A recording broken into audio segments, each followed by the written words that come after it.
আগের মতোই চলছে ঘুষ খাওয়ার ফন্দি ফিকির। আটকে দেওয়া হচ্ছে ভালো কাজের উদ্যোগ। 5 মাসের অভিজ্ঞতায় এলজিআরডি মন্ত্রীর আক্ষেপ। প্রধানমন্ত্রীর হাত ধরে জুলাইয়ের আকাঙ্ক্ষা বাস্তবায়নের আশা। একইভাবে আপনার যারা ঘুষ খেত তারা ঘুষ খাওয়ার ফন্দি বিক্রি করছে, গোল পাল্টাচ্ছে, পাল্টে দিয়ে চলে আসছে। ওরাই এখন অনেক বেশি আপনার জুলাই যোদ্ধা হয়ে গেছে।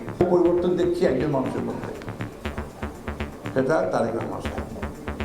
তিনি চেষ্টা করছেন, তিনি নতুন নতুন নজির স্থাপন করছেন। প্রশাসনের দলীয়করণের অভিযোগ জামাত আমিরের। গণভোটের রায় অনুযায়ী জুলাই সনদ বাস্তবায়নের দাবি। আমাদেরকে আপোষের অনেক প্রস্তাব দেওয়া হয়েছে, অনেক লোক টোপ বিভিন্নভাবে দেওয়া হয়েছে।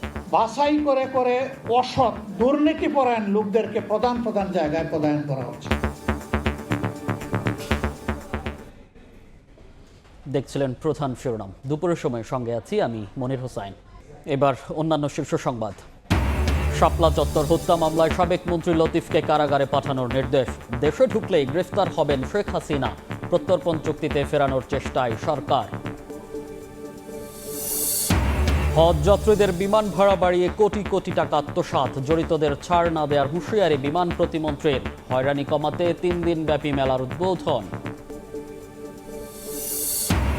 তীব্র গ্যাস সংকটে পাম্পে দীর্ঘ লাইনেই কাটছে ঘন্টার পর ঘন্টা। সরবরাহ না থাকায় বন্ধ অনেক স্টেশন। তলানিতে নেমেছে পরিবহন শ্রমিকদের আয়। সরবরাহ ব্যবস্থায় অতিরিক্ত ব্যয়ের কারণে কমানো যাচ্ছে না মূল্যস্ফীতি, জানালেন বাণিজ্য মন্ত্রী। পণ্যের দাম নিয়ন্ত্রণে বাড়তি নজরদারি করছে সরকার। এবং স্বর্ণ লুট করতে ভুয়া এনআইডিতে নিরাপত্তা কর্মীর চাকরি। মিরপুরে 2টি দোকান থেকে 259 ভরি অলংকার চুরি করে লাপাত্তা 5 জন। জড়িতদের খুঁজছে পুলিশ।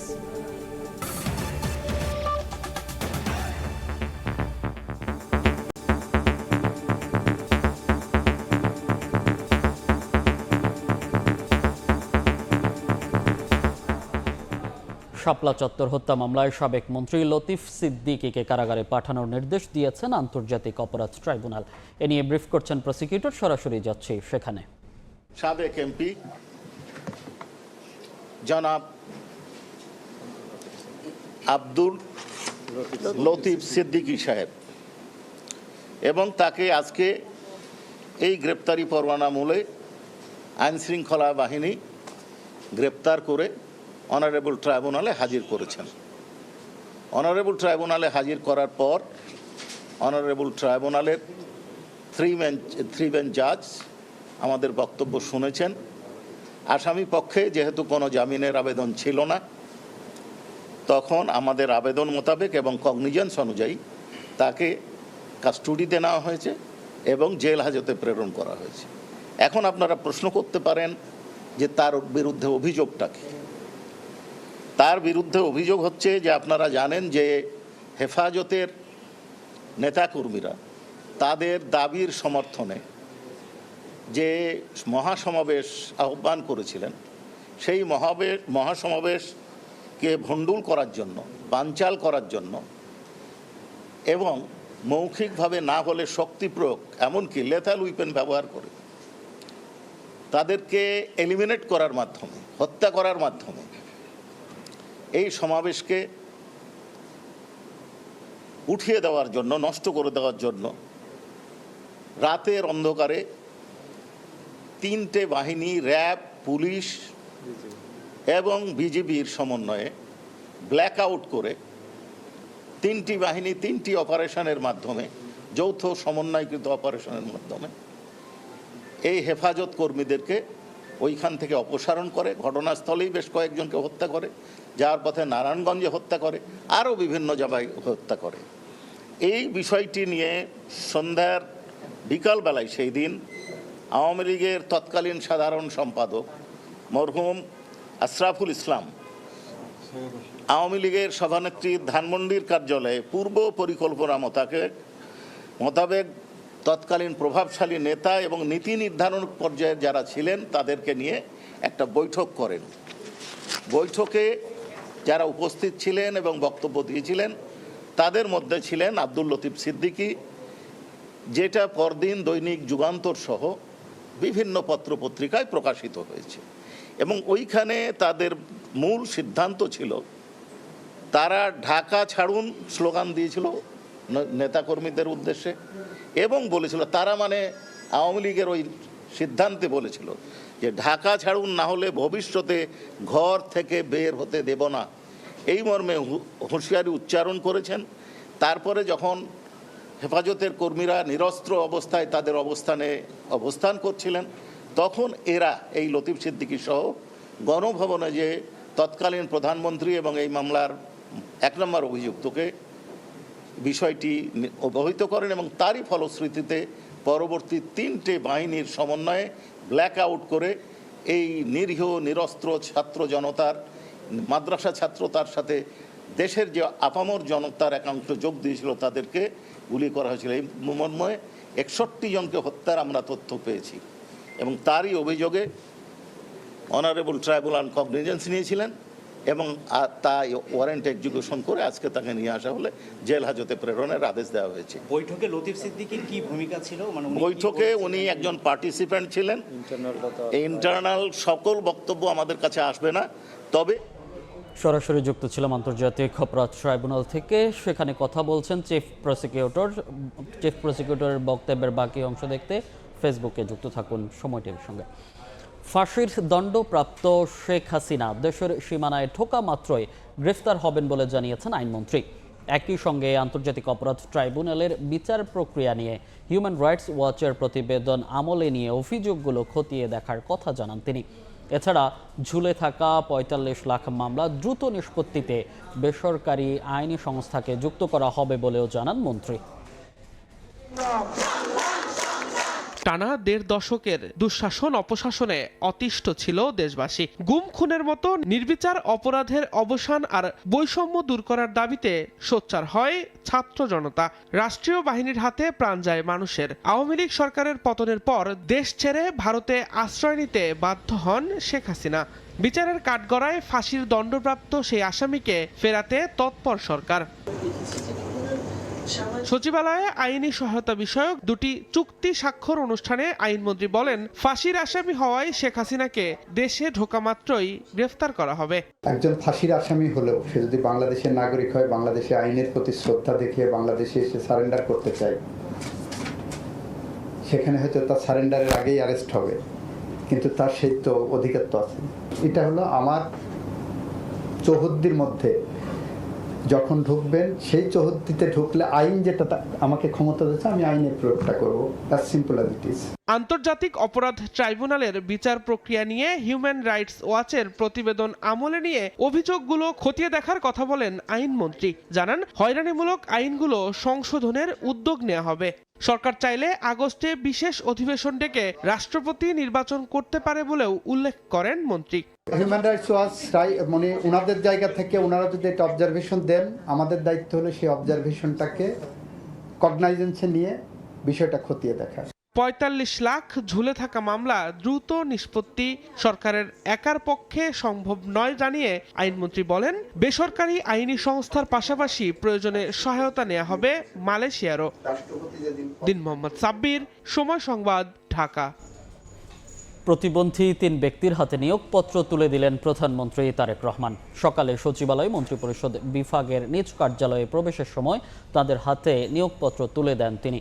প্রধানমন্ত্রীর কাছ থেকে সরাসরি নিয়োগপত্র গ্রহণ করতে পেরে উচ্ছ্বাস প্রকাশ করেন তারা। কর্মসংস্থানের মাধ্যমে প্রতিবন্ধী ব্যক্তিদের আত্মনির্ভরশীল করে তোলা এবং সমাজের মূলধারায় সম্পৃক্ত করার লক্ষ্যেই তাদের নিয়োগ দেওয়া হয়েছে বলে জানানো হয়েছে। নিয়োগপ্রাপ্তরা হলেন গাইবান্ধার সাঘাটা উপজেলার আয়েশা আক্তার, সিরাজগঞ্জের কামারখন্দের নীলা খাতুন এবং নড়াইল সদরের মোহাম্মদ হাসমত আলী। হাত না থাকায় মুখ দিয়ে নিয়োগপত্র গ্রহণ করেন আয়েশা। তিনি গাইবান্ধার একটি স্কুলে ক্লাস সুপারভাইজার পদে নিয়োগ পেয়েছেন। দৃষ্টি প্রতিবন্ধী মোহাম্মদ হাসমত আলীকে সমাজসেবা অধিদপ্তরে সমাজকর্মী পদে নিয়োগ দেওয়া হয়েছে। নিয়োগপত্র দেওয়ার সময় সমাজ কল্যাণ মন্ত্রী ডাক্তার AJM জাহিদ হোসেন, মহিলা ও শিশু বিষয়ক প্রতিমন্ত্রী ফারজানা শারমিন পুতুল সহ সংশ্লিষ্ট কর্মকর্তারা উপস্থিত ছিলেন। আগের মতোই চলছে ঘুষ খাওয়ার ফন্দি ফিকির। আটকে দেয়া হচ্ছে ভালো কাজের উদ্যোগ। 5 মাসের অভিজ্ঞতা তুলে ধরে এভাবেই আক্ষেপ জানালেন স্থানীয় সরকার মন্ত্রী মির্জা ফখরুল ইসলাম আলমগীর। তবে প্রধানমন্ত্রী তারেক রহমানের হাত ধরে জুলাইয়ে আকাঙ্ক্ষা বাস্তবায়নের আশা প্রকাশ করেন বিএনপি মহাসচিব। আর মুক্তিযুদ্ধের মতো জুলাইয়ের চেতনাকে বিক্রি হতে দেয়া হবে না বলে হুঁশিয়ারি দেন তথ্যমন্ত্রী জহিরুদ্দিন স্বপন। মাস জুড়ে চলছে জুলাই শহীদ দিবসের নানা আনুষ্ঠানিকতা। এরই অংশ হিসেবে বৃহস্পতিবার তথ্য ও সম্প্রচার মন্ত্রণালয়ের উদ্যোগে চলচ্চিত্র ও প্রকাশনা অধিদপ্তরে আয়োজন করা হয় আলোচনা সভার। আলোচনা সভায় তথ্যমন্ত্রী বলেন, স্বাধীনতা যুদ্ধের অনির্বাণ চেতনা জুলাইয়ের চেতনার মধ্যেই নিহিত রয়েছে। বিএনপি সরকারের হাত ধরেই শহীদদের স্বপ্নের বাংলাদেশের বাস্তবায়ন হবে বলে আশা প্রকাশ করেন তিনি।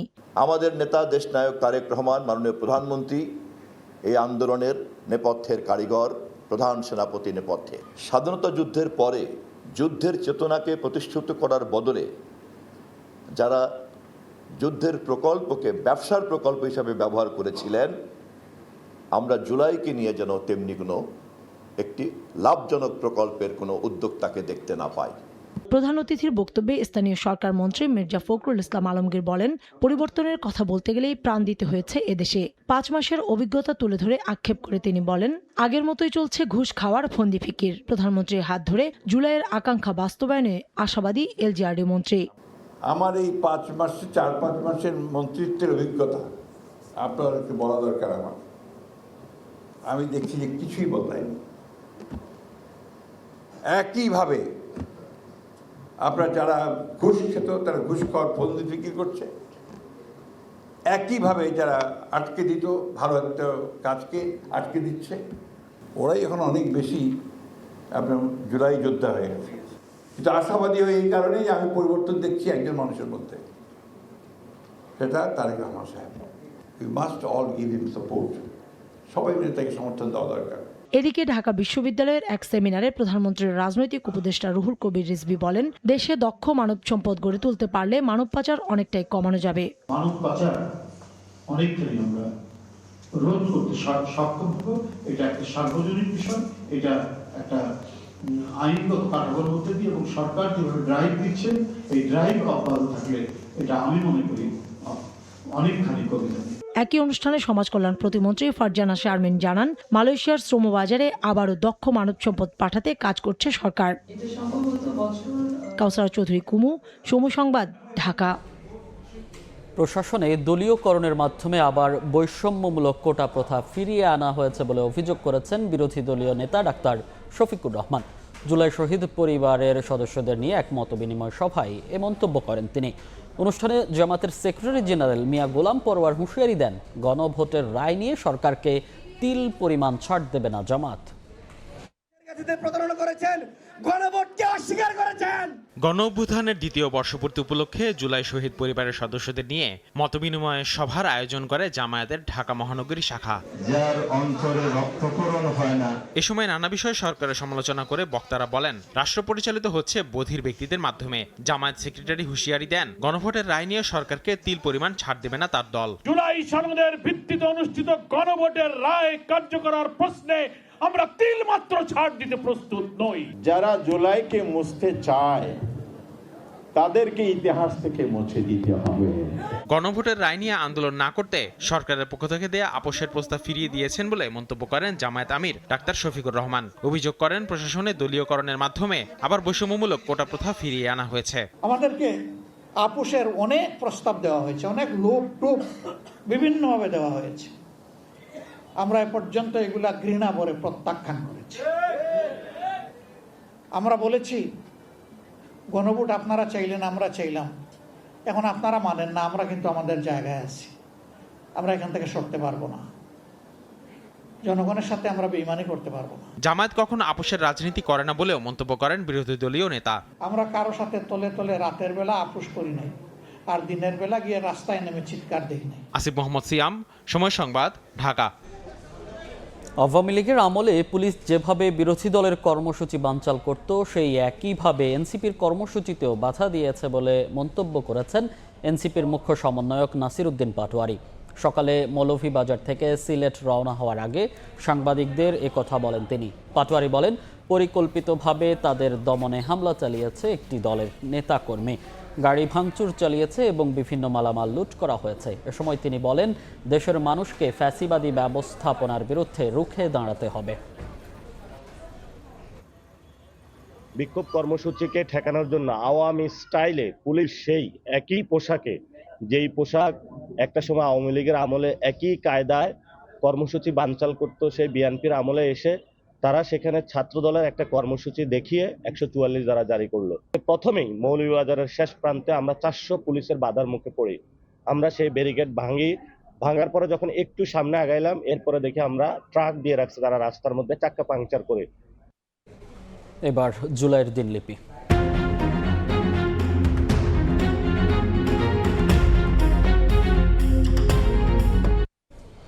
সামাজিক মাধ্যম ব্যবহারকারীরা 24-এর এই দিনে লাল রঙে রঞ্জিত করে নিজেদের প্রোফাইল। কোটি কোটি ব্যবহারকারীর প্রতিবাদ নাড়িয়ে দেয় শাসকের মসনদ। এর আগে নিহতদের স্মরণে 30 জুলাই রাষ্ট্রীয় শোক পালনের সিদ্ধান্ত নেয় সরকার। তবে শোকের কালো রঙের বিপরীতে মুখ চোখে লাল কাপড় বাঁধা ছবি দিয়ে অনলাইন প্রচারণা চালায় আন্দোলনকারীরা। ছাত্রদল বলছে, এমন ধারণা এসেছিল তৎকালীন বিএনপির ভারপ্রাপ্ত চেয়ারম্যান তারেক রহমানের কাছ থেকে। রক্তিম জুলাইয়ের দিনটি কেমন ছিল জানবো হাসান ওয়ালির রিপোর্টে।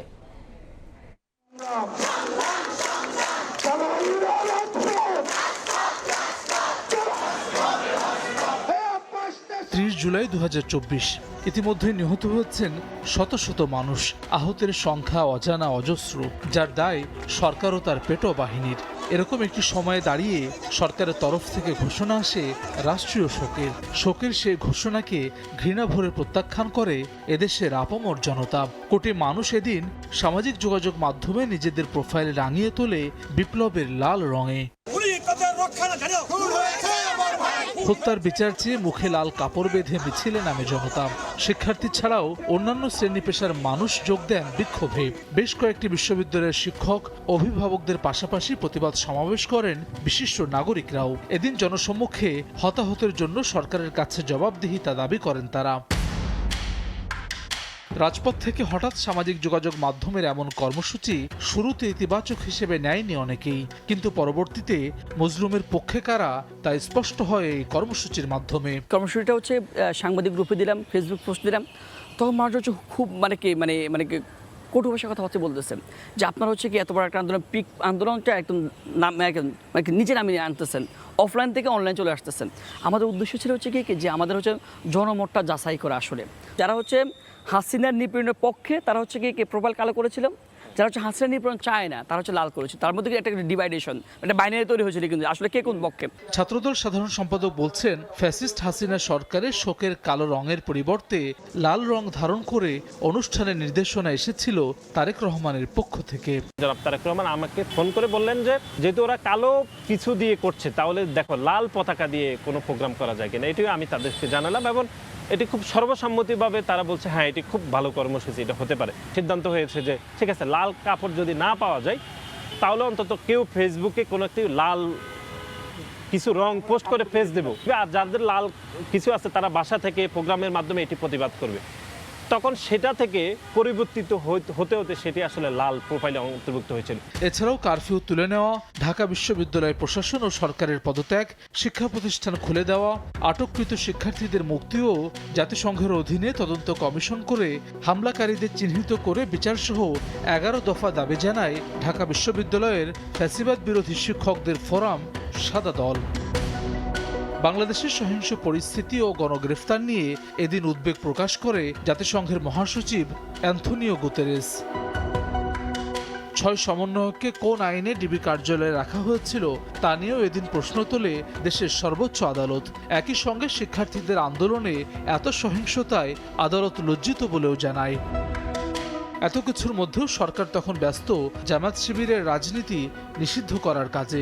সরকারের 3 মন্ত্রী জানান একদিনের মধ্যেই নিষিদ্ধ হবে জামাত শিবিরের রাজনীতি। জঙ্গির উত্থান বলুন, সন্ত্রাসের কার্যকলাপ চালানো বলুন, এগুলি করে যাচ্ছে। কাজেই এটা নিয়ে এখন 14 দল সহ সবাই রাজনৈতিক একটা সিদ্ধান্ত হয়েছে। স্বাধীন বাংলাদেশে এই অপশক্তি আর কোনো সুযোগ না পায়। এদিকে পরদিন মার্চ ফর জাস্টিস কর্মসূচি ঘোষণা দেয় বৈষম্য বিরোধী ছাত্র আন্দোলন। তারা জানায় 9 দফা দাবি আদায়ের লক্ষ্যে দেশের সব আদালত, ক্যাম্পাস এবং রাজপথে পালিত হবে এই কর্মসূচি। মজলুমের প্রতিবাদের ভাষা ঠিক কত রকমের হতে পারে তার দৃষ্টান্ত 24-এর উত্তাল জুলাই। একদিকে রাজপথে অসংখ্য মানুষের আত্মত্যাগ, অন্যদিকে সামাজিক যোগাযোগ মাধ্যমে রক্তে রাঙা লাল রঙের প্রতিবাদ। সেই প্রতিবাদ আর প্রতিরোধের আগুনেই তছনছ হয় শেখ হাসিনার সরকারের মসনদ। হাসান ওয়ালি, সময় সংবাদ, ঢাকা। সিলেটের গোলাপগঞ্জে কথা বলছেন এনসিপির নেতারা, সরাসরি যাচ্ছি সেখানে। এর মধ্য দিয়ে যদি এই মানুষদের যাদের এত বড় আত্মত্যাগ তাদের পাশে না থাকেন, তার মানে আপনারা এটাকে ওন করছেন না। যদি ওন না করেন আপনারা, তার মানে আমরা বুঝতে পারবো যে আপনারা আস্তে আস্তে 24কে ভুলিয়ে দিতে চাচ্ছেন। এটা যদি আপনারা করেন, আপনারাই সবচেয়ে বড় ক্ষতিগ্রস্ত হবেন।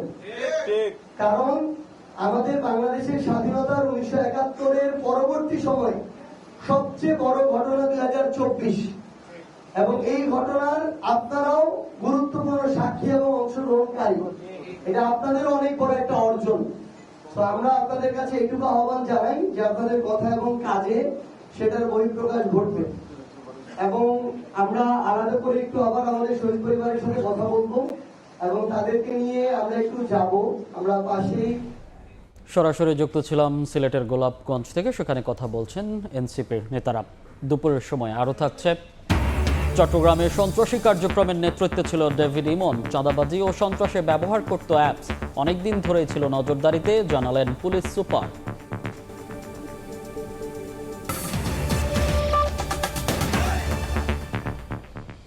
সম্পর্ক জোরদার ও বাংলাদেশের পররাষ্ট্রনীতি বুঝতে প্রথমবারের মতো ঢাকা সফরে আসছেন মার্কিন প্রেসিডেন্টের মধ্য ও দক্ষিণ এশিয়া বিষয়ক বিশেষ দূত সার্জিও গোর।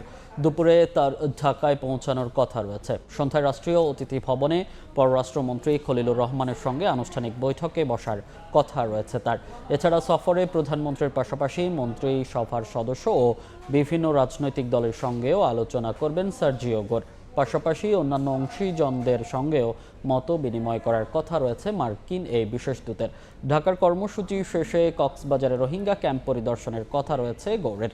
এই সফরে তিনি বাংলাদেশ সম্পর্কে বুঝতে চেষ্টা করবেন বলে জানিয়েছেন পররাষ্ট্রমন্ত্রী।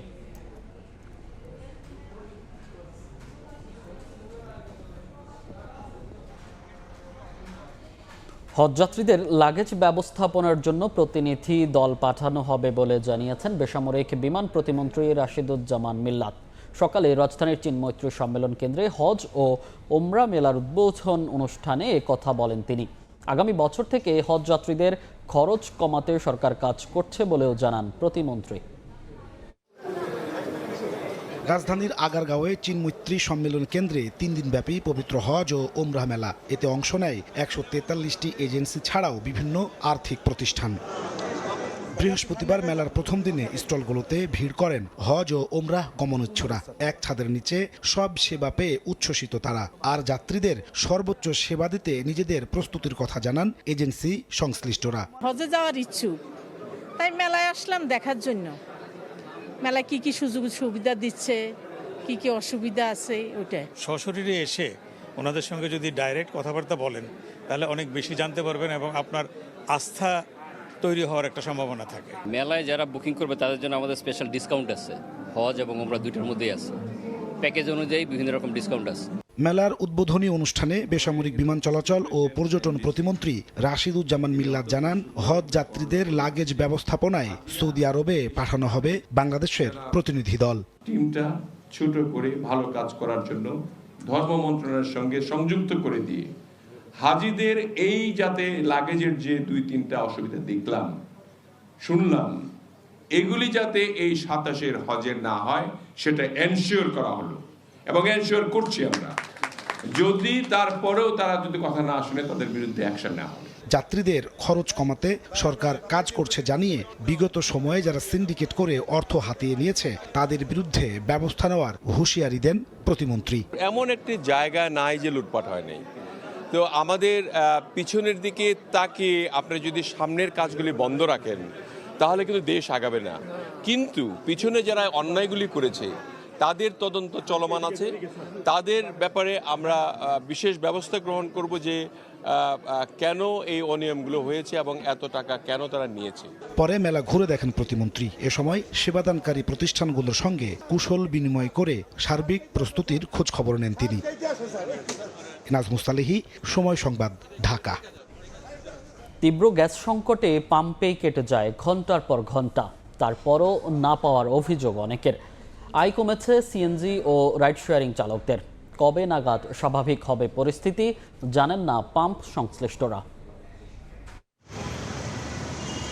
গত কয়েক সপ্তাহ ধরে গ্যাস সংকটের কবলে দেশ। রাজধানীর ফিলিং স্টেশনগুলোতে দীর্ঘ ভোগান্তি যেন নিত্যদিনের চিত্র হয়ে দাঁড়িয়েছে।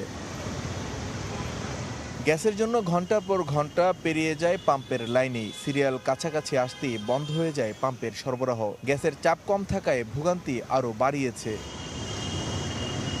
গ্যাসের জন্য পাম্পেই কেটে যায় অর্ধেক বেলা। আয় কমে যাওয়ায় হতাশ চালকরা। 120 টাকা ঢুকে, 150 টাকা ঢুকে, এরপরে 200 টাকা ঢুকে, আর 200 টাকার উপরে ঢুকি না। ঠিক মতো আমরা গাড়ি চালাতে পারছি না, খুব কষ্ট। এই 1 মাস ধরে আমাদের খুব কষ্ট হচ্ছে। গ্যাস না নেওয়া পর্যন্ত তো আমাদের মনে করেন যে কোনো নাই, গ্যাস নিয়ে তারপর মনে করেন যে ডিউটি করতে হয়। পাম্প সংশ্লিষ্টরা বলছেন সরবরাহ কমের কারণেই চাহিদা মতো গ্যাস দিতে পারছেন না তারা। চালকরা বলে 4 ঘন্টা 5 ঘন্টা সিরিয়াল দিলাম, গ্যাস 100 টাকা 200 টাকা বা 300 টাকার এর বেশি গ্যাস ঢুকে না। আমাদের ওরকম কর্তৃপক্ষের সাথে কথা হয় না, আমরা ওরকম কোনো পাই না। মনে করেন দীর্ঘ 10 দিন ধরে এই অবস্থা। সকালবেলা 6টা বাজে যায়, আগে কয়দিন ছিল আপনার 8টা থেকে 8টা পর্যন্ত দিতে পারছি। ইদানিং এই 3-4 দিন ধরে আবার সকাল 6টায় যায়, কোনোদিন আপনার বিকেলে আসে, কোনোদিন আসে না, আর রাত 12টার দিকে আসে। সংকট সমাধানে দ্রুত কার্যকর পদক্ষেপ নেওয়ার আহ্বান ভোক্তা ও খাত সংশ্লিষ্টদের। মানিক মোহাম্মদ ওমর, সময় সংবাদ, ঢাকা। এই মুহূর্তে রাজধানীর তেজগাঁয়ে আছেন সহকর্মী মানিক মোহাম্মদ ওমর, সরাসরি যাচ্ছি তার কাছে। ওমর, রাজধানীর তেজগাঁয়ের একটি গ্যাস পাম্পে এখানে সকাল থেকে গ্যাস দেয়া বন্ধ রয়েছে, যার কারণে রয়েছে দীর্ঘ সারি, এবং এই দীর্ঘ সারির কারণে যে ভোগান্তি তৈরি হয়েছে সেই দীর্ঘ সারিটি আমরা দেখতে পেয়েছি, এবং সেই কারণে এখানের মানুষের যে ভোগান্তি তৈরি হয়েছে সেটি আমাদেরকে চালকরা জানিয়েছিলেন। চালকরা আমাদেরকে আরও জানিয়েছেন যে এখানকার যে গ্যাস বন্ধ থাকার কারণে তারা তাদের আয় রুজি এবং এটাতে একটা বড় রকমের প্রভাব পড়েছে। রাজধানীর বেশ কয়েকটি পাম্পে আমরা দেখেছি যে কিছু কিছু পাম্প খোলা থাকলেও সেখানে প্রেশার তেমন একটা নেই, আবার কিছু কিছু পাম্পে প্রেশার কম থাকলেও অল্প পরিমাণ সংগ্রহ করতে পারছেন, কিন্তু অনেক পাম্প আছে বন্ধ আছে। তেজগাঁয়ের যে পাম্পটিতে আমরা এখন আছি সেই পাম্পটি এখন বন্ধ রয়েছে। গ্যাস কর্তৃপক্ষ যেটা জানিয়েছে যে কক্সবাজারের মহেশখালীতে যে এলএনজি টার্মিনাল রয়েছে সেখানে যান্ত্রিক ত্রুটির কারণে এই সরবরাহ ব্যবস্থাতে এই প্রভাবটা পড়েছে, কিন্তু চালকদের অভিযোগ, তারা সন্দেহ করছেন যে দাম বাড়ানোর ষড়যন্ত্র কিংবা দাম বাড়ানোর চাওয়ার কারণেই হয়তো এই ধরনের একটা পরিস্থিতি তৈরি করেছে, যেটাকে তারা কৃত্রিম সংকট বলে অভিহিত করছেন। তবে গ্যাস পাম্পের সাথেও আমরা কথা বলেছি। পাম্প কর্তৃপক্ষ আমাদেরকে যেটা জানিয়েছেন যে এই সময়ে যেটা সংকটটা চলছে, তাদের এই সংকটের কারণে পাম্পও ক্ষতিগ্রস্ত হচ্ছে, মালিকপক্ষ ক্ষতিগ্রস্ত হচ্ছে, এবং তাদের এই যে খরচ সামলাতে তারা হিমশিম খাচ্ছেন। পাশাপাশি সিএনজি চালিত অটোরিকশা এবং রাইড শেয়ারিংয়ের যে সেবা যারা দিয়ে থাকেন তারাও নানান রকমের যে ভোগান্তির পাশাপাশি আর্থিক সংকটেও পড়েছেন। এই আর্থিক সংকটের কারণে তারা তাদের যে গাড়ি ভাড়া আছে সেটা ঠিকমতো পরিশোধ করতে পারছেন না, এবং একই সাথে তাদের যে ভাড়াটা রয়েছে সেটার পাশাপাশি তাদের যে আর্থিক সঙ্গতি পরিবার চালানোর মতো অর্থ সেটা তারা ঠিকমতো আয় করতে পারছেন না, যার কারণে অর্থনীতিতে একটা প্রভাব পড়েছে। তাদের দাবি খুব দ্রুত যেন এই পরিস্থিতি সরকার নিয়ন্ত্রণে আনার কার্যকর পদক্ষেপ নেয়। এই ছিল আমার কাছে সবশেষ। গ্যাস সংকটের খবর জানতে সরাসরি যুক্ত ছিলাম রাজধানীর তেজগাঁ থেকে। বাংলাদেশি শ্রমিকদের জন্য মালয়েশিয়ার শ্রমবাজার উন্মুক্ত করতে রাজি হয়েছে দুই দেশ। বৃহস্পতিবার কুয়ালালামপুরে এক সংবাদ সম্মেলনে এই কথা জানান প্রধানমন্ত্রীর উপদেষ্টা মাহদি আমিন। বলেন, আগস্টের শেষ সপ্তাহ নাগাদ মালয়েশিয়ায় বাংলাদেশি শ্রমিক যাওয়ার প্রক্রিয়া শুরু হবে। আমাদের both countries now mutually agree to open this শ্রমবাজার immediately, এবং আমরা ডিউ প্রসেস ফলো করে যত দ্রুত সম্ভব এই শ্রমবাজার উন্মুক্ত করবার মাধ্যমে বাংলাদেশের যে বিপুল জনশক্তি রয়েছেন ওনাদের জন্য মালয়েশিয়ার এ দ্বার উন্মুক্ত করতে যাচ্ছি।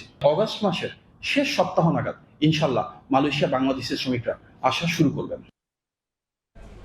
মালয়েশিয়ায় কর্মী পাঠানোর ক্ষেত্রে রিক্রুটিং এজেন্সিগুলো একচেটিয়া ব্যবসা করছে অভিযোগ করে প্রবাসী কল্যাণ ও কর্মসংস্থান প্রতিমন্ত্রী নুরুল হক নূর বলেছেন, অভিবাসনে প্রতারণা ঠেকাতে তৎপর রয়েছে সরকার।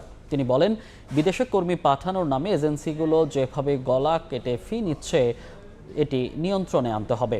প্রতারিত অভিবাসী কর্মীদের অভিযোগের ভিত্তিতে ব্যবস্থা নিতে সকালে রাজধানীর একটি হোটেলে অনলাইন কমপ্লেন ম্যানেজমেন্ট মডিউলের উদ্বোধন অনুষ্ঠানে প্রতিমন্ত্রী এসব কথা বলেন।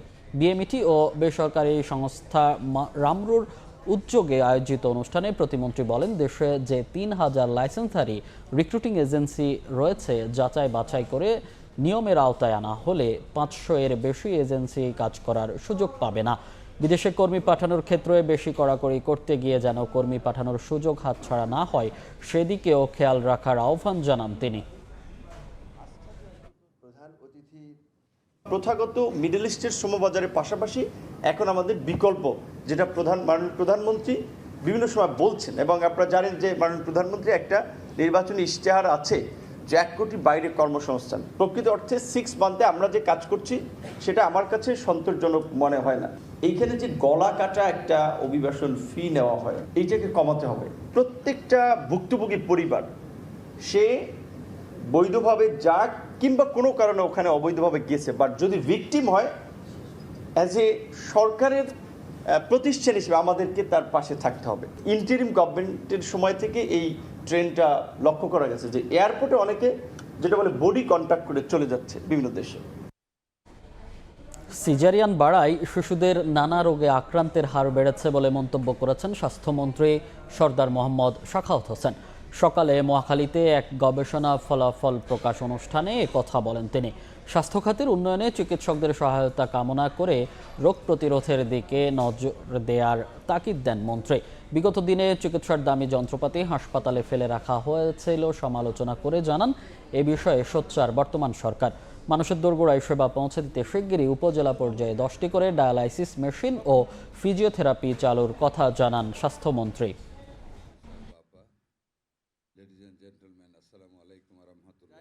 বিভিন্ন গ্রামে গঞ্জে যান, যে প্রিভেনশনের কাজগুলো আপনারা ইফেক্টগুলো হচ্ছে, আপনাদেরকে এই যে গবেষণাগার, আপনাদেরকে সবাই তার সুফল ভোগ করবে।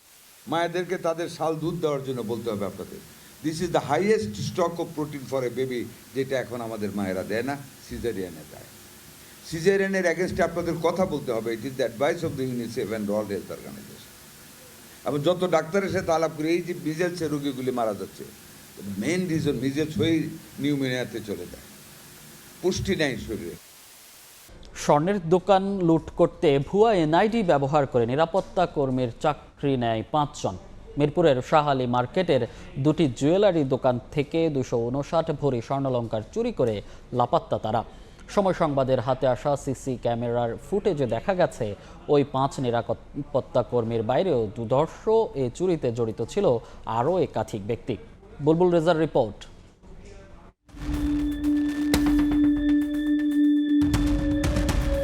26 জুলাই রাত 3:30 রাজধানীর মিরপুর 1 নম্বরের হযরত শাহালি শপিং কমপ্লেক্সের 2টি ভবনের মাঝের সড়কে পায়চারি করতে দেখা যায় 3 জনকে। তাদের পাশের একটি মাদ্রাসার গেট পার হয়ে ভেতরে ঢুকতে দেখা যায়। 4:18 মিনিটে একই জায়গায় আরেকজনের উপস্থিতি। এর 1 মিনিট পর দেখা যায় এক নিরাপত্তা কর্মীকে। রাত 4:44 মিনিটে আরও একজনকে দেখা যায় নিরাপত্তা কর্মীর সঙ্গে কথা বলতে। মোটরসাইকেল থেকে প্লাস্টিকের ব্যাগে কিছু একটা বহন করতে দেখা যায় তাকে। 4:58 মিনিটে আরেক ব্যক্তির উপস্থিতি, হাতে প্লাস্টিকের বস্তা। আরেকটি সিসি ক্যামেরার ফুটেজে এদিক সেদিক পর্যবেক্ষণ করতে দেখা যায় আরেক নিরাপত্তা কর্মীকে। একটি দল যখন ব্যস্ত ছিল মার্কেটের বাইরের অংশে পাহারায়, ঠিক তখন আরেকটি দলকে দূরের একটি সিসি ক্যামেরায় দেখা যায় কিছু জিনিস বস্তায় ভরতে। এখানেও একজন নিরাপত্তা কর্মীর উপস্থিতি। সময় সংবাদের হাতে আসা আরেকটি সিসি ক্যামেরার ফুটেজে এক নিরাপত্তা কর্মীকে দেখা যায় মাথায়, কাঁধে এবং হাতে করে বস্তা নিয়ে বেরিয়ে যেতে। 26 জুলাই রাত 1টা থেকে ভোর 5টার মধ্যে দুর্ধর্ষ এই চুরির ঘটনা ঘটে শাহালি শপিং কমপ্লেক্সের 2টি জুয়েলারির দোকানে। চুরির আগে মার্কেটের ভেতরে থাকা সিসি ক্যামেরার সংযোগ বিচ্ছিন্ন করা হয়। দোকান মালিকদের অভিযোগ, লুট করা হয়েছে 259 ভরি স্বর্ণ এবং নগদ 6,15,000 টাকা। চুরির ঘটনায় জড়িতদের মধ্যে 5 জন ছিল মার্কেটের নিরাপত্তা কর্মী। তারা সবাই এখন আত্মগোপনে। তবে সময় সংবাদের হাতে আসা সিসি ক্যামেরার ফুটেজ বলছে এই ঘটনায় জড়িত অন্তত 12 থেকে 15 জন। মার্কেটে 4টা দোকানে তালা কাটছে, 2টা দোকানে ডাকাত হয়েছে। প্রায় 60 ভরির মতো নিয়ে গেছে, আর নগদ ক্যাশ ছিল 3,15,000 টাকার মতো। আমার দোকানের সমস্ত মালামাল সিন্ধুকে যা ছিল, বাইরে যা ছিল সব নিয়ে গেছে। গত বছরের ডিসেম্বর থেকে অ্যাভান্টগার্ড অ্যালায়েন্স লিমিটেড নামের সিকিউরিটি কোম্পানি থেকে 16 জন নিরাপত্তা কর্মী নিয়োগ দেয় শাহালি শপিং কমপ্লেক্স কর্তৃপক্ষ। চুরির ঘটনা তদন্তে বেরিয়ে আসে তাদের অধিকাংশেরই জাতীয় পরিচয়পত্র নকল। নিরাপত্তা কর্মীরা নিজেরাই বলছেন তাদের নেই কোনো প্রশিক্ষণ, অনেকেই জানেন না অফিস কোথায়। অফিস আমিও ভালো করে জানি না, অফিস আমার যাওয়াই হয়নি। ট্রেনিং দিয়ে চলো, এই যে সাবধান এই যে জায়গাটাতে চলো। এ ঘটনার পর দোকান মালিকরা রয়েছেন আতঙ্কে। আমরা আতঙ্কের মধ্যে আছি, মানে মার্কেটে রাখলেও সমস্যা, এগুলা নিয়ে বাসায় নিয়ে রাস্তা দিয়ে চলে গেল, তারপরও সমস্যা আমাদের। পুরো আতঙ্কিত হয়েছি, সবাই এখন লকারে দিচ্ছি। সিকিউরিটি কোম্পানির বিরুদ্ধে মামলার সিদ্ধান্ত নিয়েছে মার্কেট কর্তৃপক্ষ। পরিচালনা পর্ষদ আগামী রোববার যাদের এই কোম্পানি অ্যাভেনগার্ড, এদের এই কোম্পানির নামে আমরা মানহানি ক্ষতিপূরণ মামলা দায়ের করব এবং প্রতারণা মামলা, আরেকটি প্রতারণা মামলা থানায়ও দায়ের করব। পুলিশ বলছে আসামিদের শনাক্ত করা গেছে, অভিযান অব্যাহত আছে। তাদের গ্রেপ্তারের আমাদের অভিযান চলছে, এখনো আমাদের পার্টির বাইরে কাজ করতেছে। আমার মনে হয় যে আমরা শনাক্ত এবং গ্রেপ্তার করতে পারব। দুর্ধর্ষ এই চুরির ঘটনার পর শাহালি শপিং কমপ্লেক্সের স্বর্ণ ব্যবসায়ীরা আতঙ্কে দিন পার করছেন। সিকিউরিটি কোম্পানির দুর্বলতা এবং মার্কেট কর্তৃপক্ষের উদাসীনতাকে দুষছেন তারা। পরিকল্পিত এ ঘটনার সঙ্গে জড়িতদের দ্রুততম সময়ের মধ্যে আইনের আওতায় আনতে আইন শৃঙ্খলা রক্ষাকারী বাহিনীর প্রতি আহ্বান তাদের। বুলবুল রেজা, সময় সংবাদ, মিরপুর, ঢাকা। এবার বাণিজ্যের সংবাদ।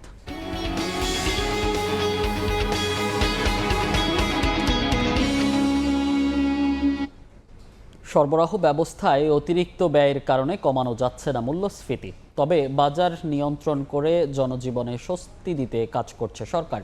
সিপিডি আয়োজিত এক অনুষ্ঠানে কথা বলেন বাণিজ্যমন্ত্রী। সংস্থাটির গবেষণায় উঠে এসেছে চালে মিলার, ডাল মরিচে আড়তদার, আলু বেগুনে খুচরা বিক্রেতা ও পেঁয়াজে প্রান্তিক পাইকাররা সবচেয়ে বেশি লাভ করেন, যা যায় ভোক্তার পকেট থেকে। দেশের 10টি নিত্য প্রয়োজনীয় পণ্যের বাজারজাতকরণ নিয়ে 810টি বাজার নিয়ে গবেষণা করেছে Centre for Policy Dialogue CPD. গবেষণায় দেখা গেছে সরবরাহ শৃঙ্খলের বিভিন্ন ধাপে ভিন্ন ভিন্ন ব্যবসায়ী বেশি মুনাফা করেন। চালে মিলার, ডাল মরিচে আড়তদার, আলু বেগুনে খুচরা বিক্রেতা এবং পেঁয়াজে প্রান্তিক পাইকার সবচেয়ে বেশি লাভ করেন। এই গবেষণার ফল তুলে ধরতে রাজধানীর মহাখালীতে ব্র্যাক ইন সেন্টারে আয়োজিত অনুষ্ঠানে অংশীজনরা বলেন, শুল্ক কমানোর কারণে সাধারণ মানুষের সুবিধা পাওয়ার কথা থাকলেও তা চলে যায় মধ্যস্বত্বভোগী সহ আরো অনেকের পকেটে। কৃষক যে কিংবা উৎপাদক যে দামের সে পণ্যটা বিক্রি করে আর একজন ভোক্তা হিসেবে আমি আপনি যেটা কিনি সেই দামের মধ্যে একটা বিরাট ফারাক রয়ে যায়। তো এই যে এই ফারাক কিংবা এই জায়গাটা থেকে কৃষক থেকে ভোক্তা পর্যায়ে এই যে একটা সরবরাহ শৃঙ্খল, সেখানেও কিন্তু অনেক কিছু ঘটে।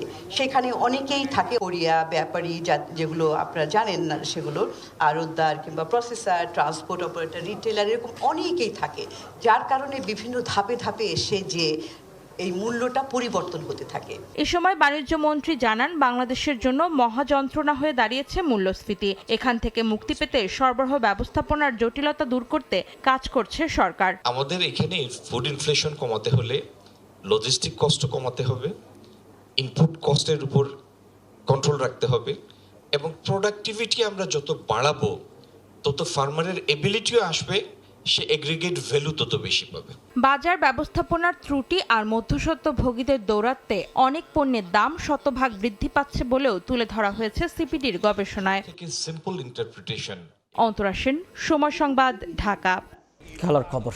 প্রাইম মিনিস্টার্স গোল্ড কাপ জাতীয় ফুটবল প্রতিযোগিতা 1 মাস পিছিয়ে 9 আগস্টের পরিবর্তে 9 অথবা 10 সেপ্টেম্বর শুরু হবে বলে জানিয়েছেন শিক্ষামন্ত্রী এহসানুল হক মিলন। দুপুরে চট্টগ্রাম প্রেস ক্লাবে সংবাদ সম্মেলনে একথা জানান তিনি। প্রধানমন্ত্রী চট্টগ্রাম জেলা স্টেডিয়াম থেকে এই প্রতিযোগিতার উদ্বোধন করবেন বলেও জানান মন্ত্রী। সারা দেশে 40,000-এর বেশি শিক্ষা প্রতিষ্ঠানের 1.5 কোটিরও বেশি শিক্ষার্থী অংশ নেবেন। 4টি ধাপে প্রতিযোগিতা অনুষ্ঠিত হবে। মাধ্যমিক ও সমমান এবং উচ্চ মাধ্যমিক ও সমমান পর্যায়ের বালক বালিকাদের জন্য আলাদাভাবে এই টুর্নামেন্ট আয়োজন করা হবে। প্রতিটি দলে 16 জন খেলোয়াড় ও 2 জন কর্মকর্তা থাকবেন। সংবাদ সম্মেলনে ভূমি প্রতিমন্ত্রী মীর মোহাম্মদ হেলাল উদ্দিন এবং city mayor doctor Shahadat Hossain উপস্থিত ছিলেন।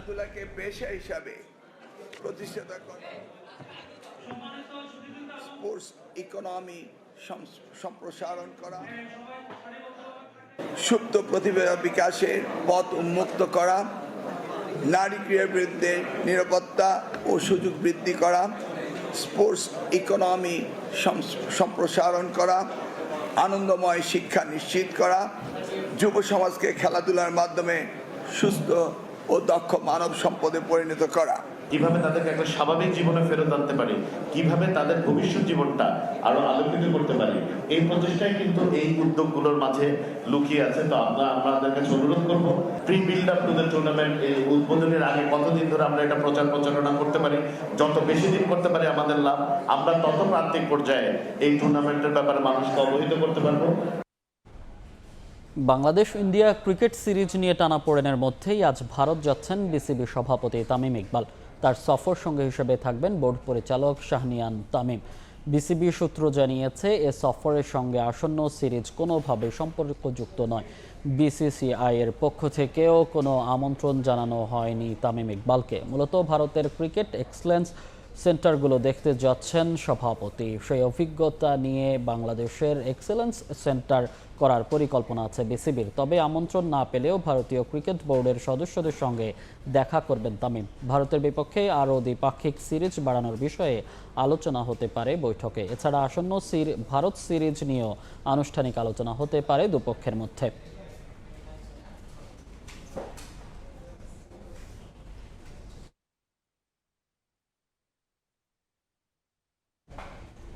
এ পর্যায়ে শীর্ষ সংবাদগুলো জানিয়ে দিচ্ছি আরেকবার।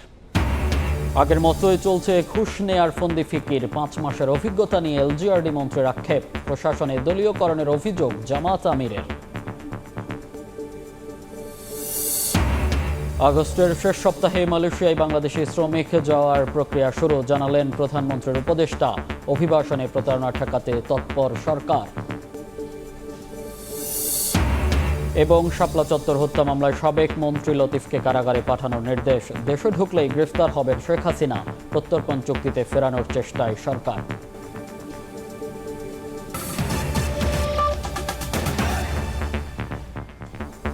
এ ছিল দুপুরের সময়। এরপর বিভাগীয় সময় নিয়ে আসছে কিছুক্ষণ পর। সঙ্গে থাকুন সময়।